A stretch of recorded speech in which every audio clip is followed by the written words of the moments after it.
Hi friends, this is Krishna. మీరు చూస్తున్నారు Godavari tradings. అసలు ట్రేడింగ్ అంటే ఏమిటి? ట్రేడింగ్ ద్వారా డబ్బులు సంపాదించవచ్చా? అసలు స్టాక్ మార్కెట్ అనేది గ్యామ్లింగా? ఇలా చాలామందికి చాలా డౌట్స్ అయితే ఉన్నాయి ఫ్రెండ్స్. ఇవన్నీ మీకు చెప్పాలని, మంచి సబ్జెక్ట్ అనేది మీకు అందించాలని ఈ ఛానల్ అయితే పెట్టడం జరిగింది. ఈ స్టాక్ మార్కెట్ అంటే ఏంటి?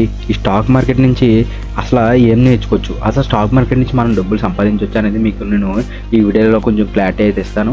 అయితే కొంచెం బిగినర్స్కి, అంటే కొత్తగా స్టార్ట్ చేసిన వాళ్ళకి కొంచెం కొత్తగా అనిపించవచ్చు. ఈ క్యాండిల్ సిక్స్ ప్యాటర్న్స్, ఈ సపోర్ట్ లైన్, రెసిస్టెన్స్ లైన్ అన్నీ ఉన్నాయో మీకు అన్నీ కొంచెం కొత్తగా అనిపించవచ్చు. జాయిగా కొంచెం నేర్చుకుందాం ఫ్రెండ్స్. మీరు అయితే తొందరపడద్దు. తొందరపడి ఇన్వెస్ట్మెంట్ చేస్తే కనుక లాస్ అయ్యే అవకాశం ఉంది. కాబట్టి మీరైతే తొందరపడకుండా సబ్జెక్ట్ నేర్చుకున్నప్పుడు ఇన్వెస్ట్మెంట్ చేస్తే చాలా మంచిదని నా ఒపీనియన్. అయితే స్టాక్ మార్కెట్లో ఎన్ని ఎక్స్చేంజెస్ అయితే ఉన్నాయి? స్టాక్ మార్కెట్ని 2 టైప్స్ అయితే ఉన్నాయి. ఆ 2 టైప్స్ ఏంటంటే మీకు నేను చూపిస్తాను, చూడండి ఒకసారి. అయితే ఫస్ట్ పాయింట్ ఏంటంటే BSE. అసలు BSE అంటే ఏంటి? అసలు ఆ BSE అంటే బాంబే స్టాక్ ఎక్స్చేంజ్ అని అంటారు. దీన్నే సెన్సెక్స్ అని కూడా పిలుస్తారు. దీంట్లో 5500+ కంపెనీస్ అయితే దీని అండర్లో అయితే ఉన్నాయి.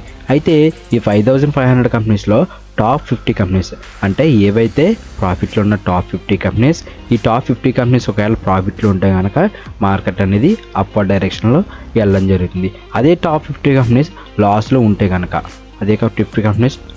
ఉంటే కనుక, డౌన్వర్డ్ డైరెక్షన్లో వెళ్ళడం అయితే జరుగుతుంది. సెకండ్ పాయింట్, అసలు NSE అంటే ఏంటి? అసలు NSEలో ఎన్ని కంపెనీస్ ఉన్నాయి? NSE అంటే నేషనల్ స్టాక్ ఎక్స్చేంజ్ అని పిలుస్తారు. దీన్ని ఇంకో పేరుతో కూడా నిఫ్టీ అని కూడా పిలుస్తారు. దీంట్లో ఎన్ని కంపెనీస్ ఉన్నాయంటే 1600+ కంపెనీస్ అయితే ఉన్నాయి. ఈ 1600+ కంపెనీస్లో టాప్ 30 కంపెనీస్, ఏవైతే టాప్ 30 కంపెనీస్ ఉన్నాయో అవి ప్రాఫిట్లు ఉంటాయి కనుక, సేమ్ BSE అంటే ఈ సెన్సెక్స్కి ఎలా ఉన్నాయో నేషనల్ స్టాక్ ఎక్స్చేంజ్ కూడా ఎలా ఉంటుంది. ఈ టాప్ 30 కంపెనీస్ ఏవైతే ఉన్నాయో అవి ప్రాఫిట్లు ఉంటాయి కనుక సేమ్ దీంట్లాగే పైకి వెళ్తుంది మార్కెట్. ఈ టాప్ 30 కంపెనీస్ ఏవైతే లాస్లు ఉన్నాయో అవి కిందకి రావడం అయితే, మార్కెట్ అయితే కిందకి రావడం అయితే జరుగుతుంది. కాబట్టి ఈ రెండు కనుక, అంటే మనం మార్కెట్లోకి ఎంటర్ అవుతున్నాం కాబట్టి ఈ మార్కెట్ అనేది అసలు మార్కెట్ ఏంటో తెలుసుకోవాలి. కాబట్టి ఈ పాయింట్లు అయితే చెప్పడం జరిగింది. అయితే ఇంకోటి ఏంటంటే ఫ్రెండ్స్, అసలు తొందరపడద్దు. తొందరపడితే కనుక ఈ మార్కెట్లో అయితే ఎక్కువ కాలం సస్టైన్ అవ్వడం. కాబట్టి పేషెన్స్ ఉంటే కనుక మంచి ప్రాఫిట్స్ అయితే తీసుకోవచ్చు. అయితే ఇంకో విషయం ఏంటంటే ఈ రివెంజ్ అనేది ఉండకూడదు ఫ్రెండ్స్. అంటే ఇవాళ ఒక 5K వెళ్ళిపోయింది, 5K పోయింది, 5K లాస్ అయ్యాం మనం. ఈ 5K పోయింది కదా ఇవాళ, అంటే రేపు పొద్దున్న 10K వచ్చేయాలి ఖచ్చితంగా అని చెప్పేసి మనం పెట్టుకొని వెళ్ళామంటే, మార్కెట్లో వచ్చామంటే ఖచ్చితంగా ఎక్కువ కాలం సస్టైన్ అవ్వలేం ఫ్రెండ్స్. కాబట్టి రివెంజ్ అనేది ఉండకూడదు. మనకి పేషెన్స్ అయితే ఖచ్చితంగా ఉండాలి. ఈ రెండు ఉంటే ఖచ్చితంగా మనం మార్కెట్లో అయితే సస్టైన్ అవ్వగలం. ఇంకొక డౌట్ ఏంటంటే, న్యూస్ అనేది ఫాలో అవ్వచ్చా? అసలు న్యూస్ ఫాలో అవుతే ఏమైనా నష్టపోయేది ఏమైనా ఉందా? న్యూస్ వల్ల ఏమైనా కలిగే లాభాలు ఏమైనా ఉన్నాయంటే, అంటే నా స్టూడెంట్ ఒక అబ్బాయి ఉన్నాడు ఫ్రెండ్స్. తను ఏం చేశారంటే న్యూస్ ఫాలో అవ్వడం వల్ల ఒక 10K నుంచి 15K లాస్ అవ్వడం అయితే జరిగింది. లాస్ట్ టైం మార్కెట్ పడిపోయినప్పుడు ఏం చేశారంటే న్యూస్ ఫాలో అయ్యేవాడు, మనోడు మార్కెట్ వాచ్ చేసేవాడు కాదు, న్యూస్ వాచ్ చేసేవాడు. అయితే న్యూస్ వాచ్ చేయడం వల్ల ఏమైందంటే నిన్న పడిపోయింది మార్కెట్. అయితే రేపు లేస్తుందని చెప్పేసి గుడ్డిగా నమ్మి ఏం చేశారంటే ఓ 10K ఇన్వెస్ట్మెంట్ చేయడం జరిగింది. అది ఏమైందంటే మార్కెట్ పడిపోవడం జరిగింది. అప్పుడు 10K అనేది లాస్ అవడం అయితే జరిగింది. డైలీ వాచ్ చేస్తే కనుక మార్కెట్ అనేది ఖచ్చితంగా లాస్ అయితే అవ్వరు. అయితే న్యూస్ ఫాలో అవ్వడం వల్ల, అంటే న్యూస్ కూడా ఫాలో అవ్వచ్చు, అంటే డైలీ వాచ్ చేయకపోవడం వల్ల.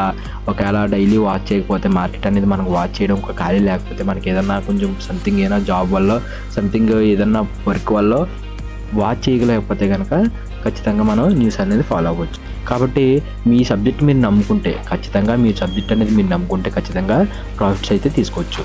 అయితే ఇది పార్ట్ టైం తీసుకొచ్చా లేకపోతే ఫుల్ టైం కూడా తీసుకొచ్చా అని కూడా చాలామంది అడిగారు. అది మీ ఒపీనియన్ ఫ్రెండ్స్, అది మీ ఓపిక. ఒకవేళ నాకు బాగా మార్కెట్లో సబ్జెక్ట్ అనేది ఉంది, నేను బాగా ఇన్వెస్ట్మెంట్ చేస్తుంటే బాగా అవుట్పుట్స్ బాగా వస్తున్నాయి, మనకి గెయినింగ్ బాగుంది అనుకుంటే కనుక ఫుల్ టైం తీసుకోవచ్చు.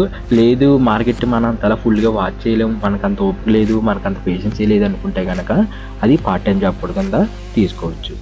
అసలు మార్కెట్లో కూడా చాలామంది డీమ్యాట్ అకౌంట్లు ఓపెన్ చేసి ఇన్వెస్ట్మెంట్ చేసి లాస్ అయిపోయిన వాళ్ళు చాలామంది ఉన్నారు. కాబట్టి గుడ్డిగా అయితే ఇన్వెస్ట్మెంట్ చేయొద్దు ఫ్రెండ్స్. నేను అదే చెప్తాను, ఇప్పుడు కూడా గుడ్డిగా అయితే ఇన్వెస్ట్మెంట్ చేయొద్దు. అంటే ఇవాళ ప్రాఫిట్స్ వచ్చినాయి కదా, ఇవాళ 10K వచ్చింది అంటే రేపు 20K వస్తుంది. ఇవాళ మనం అమౌంట్ ఇవాళ ఇన్వెస్ట్మెంట్ చేస్తే ఒక 20, ఇవాళ 10 వచ్చిందంటే రేపు 20K వస్తుందని చెప్పి గుడ్డిగా ఇన్వెస్ట్మెంట్ చేస్తారంటే ఖచ్చితంగా లాస్ అయ్యే అవకాశం ఉంది. సబ్జెక్ట్ నేర్చుకోండి ఫ్రెండ్స్. సబ్జెక్ట్ నేర్చుకుంటే ఖచ్చితంగా మనం సక్సెస్ అయ్యే అవకాశం 99%, 100 to 100% కూడా నేను షూరిటీ అయితే ఇస్తాను ఖచ్చితంగా. సబ్జెక్ట్ అనేది ఉంటే ఖచ్చితంగా 100 to 100% మనకి గెయినింగ్ అయితే అవ్వచ్చు. అయితే మీకు నేను మార్కెట్ అనేది ఇంటర్ఫేసింగ్ ఎలా ఉంటుందో ఒకసారి చూపిస్తాను చూడండి ఫ్రెండ్స్. అయితే మార్కెట్ అనేది ఇంటర్ఫేసింగ్ ఇలా ఉంటుంది ఫ్రెండ్స్. అయితే ఈ మార్కెట్ అనేది ఇంటర్ఫేసింగ్ ఇలా ఉంది కదా, మీకు ఎలా తెలిసింది మార్కెట్ ఇలా పైకి వెళ్తుందని చెప్పి మీకు ఎలా తెలిసిందంటే, ఇది చూసారు ఫ్రెండ్స్, నేను ఇక్కడ చిన్న గీత అయితే పెట్టాను. ఆ గీత ఏంటంటే దాన్ని సపోర్ట్ లైన్ అంటారు. ఈ సపోర్ట్ లైన్ అనేది సపోర్ట్ అండ్ రెసిస్టెన్స్ అనేది పర్టికులర్గా మెయిన్ ఇంపార్టెంట్ ఫ్రెండ్స్. ఈ ఇంపార్టెంట్ పాయింట్ ఖచ్చితంగా గుర్తుపెట్టుకోవాలి. దాని తర్వాత ప్యాటర్న్స్, క్యాండిల్ స్టిక్స్ ఇవన్నీ యూజ్ చేసుకొని మన ట్రేడింగ్ అయితే చేయొచ్చు.